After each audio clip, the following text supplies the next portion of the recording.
Sa Salmo, diha kanimo Dios ko, gibutang ko ang akong pagsalig.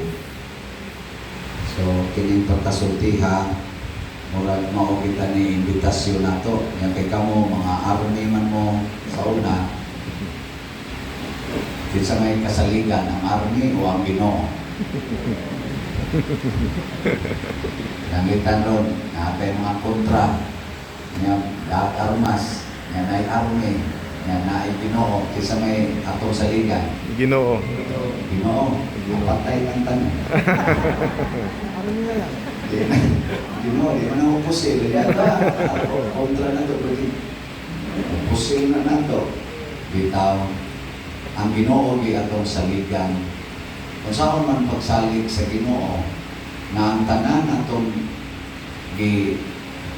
gamit din his kalibutan para sa atong kaayuhan, isipon din nato na ang tag-iya ana ang Ginoo. Dili ta mangangkon na kita'y tag-iya. Labi na yun kining atong lawas, kining atong kinabuhi.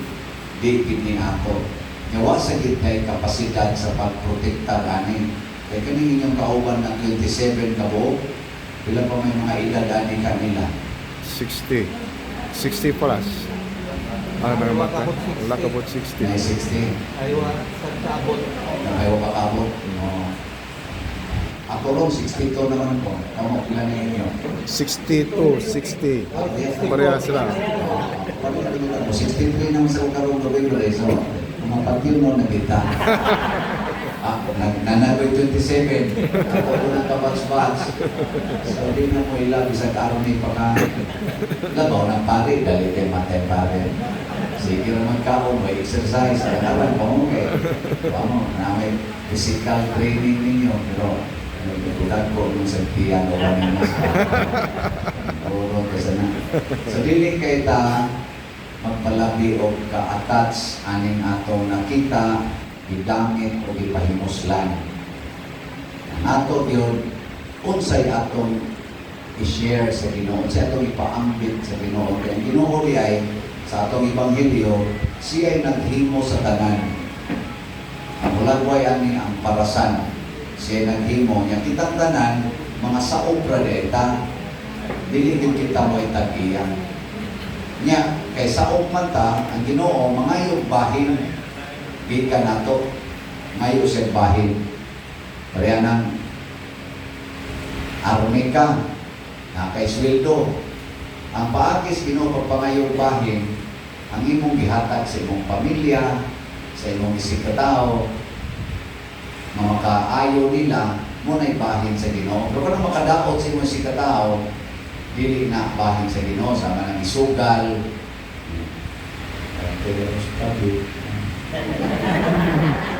Kana, dili kayo na siya makaayo.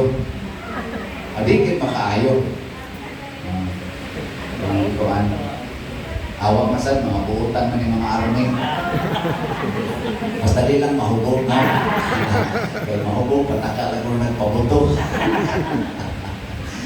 Ang yung mga pagan, na ibalik Diyos Ginoo, pinaagis mga maayong buhat. Muna kining ato karong martir, si San Agustino, si Justin, sa iyang pagka-philosopher, right, kasi iyang ibalik sa Ginoo, pinaagi sa pag-explain sa atong tinuuan.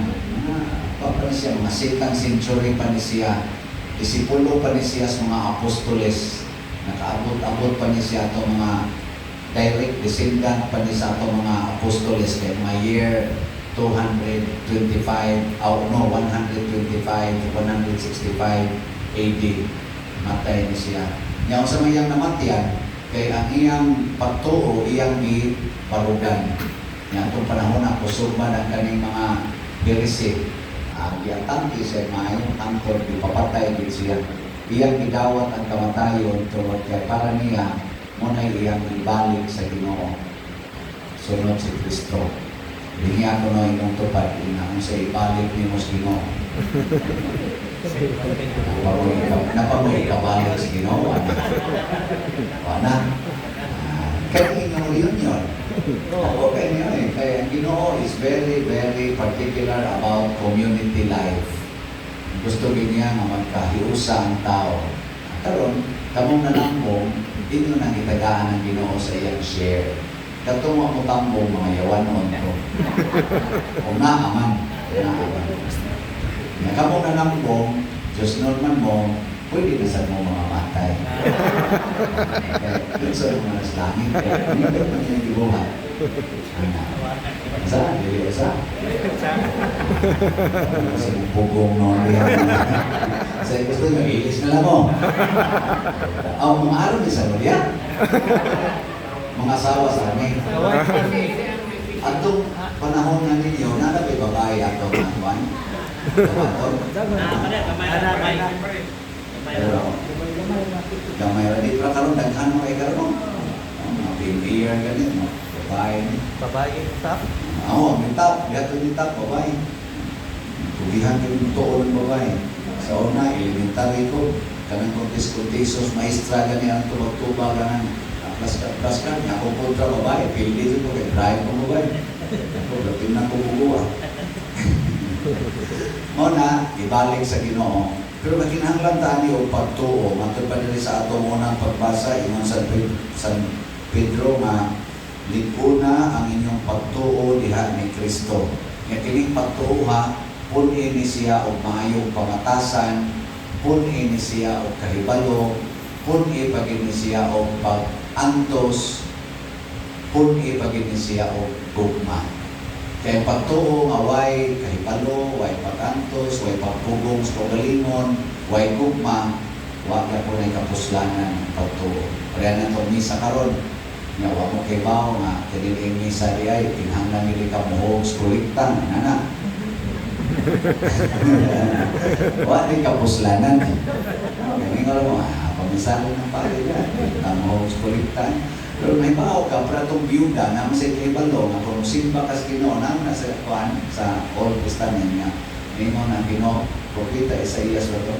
Pag-isip ka rin ng mga propeta. Dili malipay ang Ginoo nga mosimba kaniya nga wala kay dadong halad. Mo na practice ito na das naghalad. Muto ko tong biyuda, duhan lang kasintabo yang kwarta, ito gihog sa panudlanan. Bahala ko na siya ikaon o kumanan to kay mas importante man niya ang Ginoo kaysa iyang kaugalingon. Mao na siya ang gitawag o kahibalo. Nahibaw ta na kining atong kaugalingon, Ginoo mo itagiya dili kita. Yan. Balik pinakos Ginoo.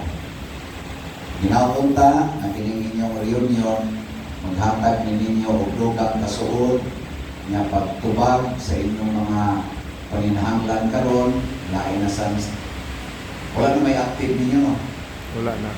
Wala na. Wala na pa doon. Pila na may edad ko na active na araw. 56. 56. 56. Awan na yun na 4 years, 5 years na papel mo na nilapas na. Pero ang pagtinabangay o ang paghatag o panalikod sa atong lawas o kalat o sa atong katilingban na anagin na sa inyong kasing-kasing kay inyo maginang ipanumpaan. So, ipadayo na mahimo na mong army sa kalibutan o sa Ginoo. Dili na tingali ang kaaway ng kalibutanon ng itong kontrahod, kundi ang kaaway na ang kalagno, the sinful activities of Satan. Muna na, mabuntog na na sa pagtuo, pag-igugmaay o pag-antos. Nahindot ta para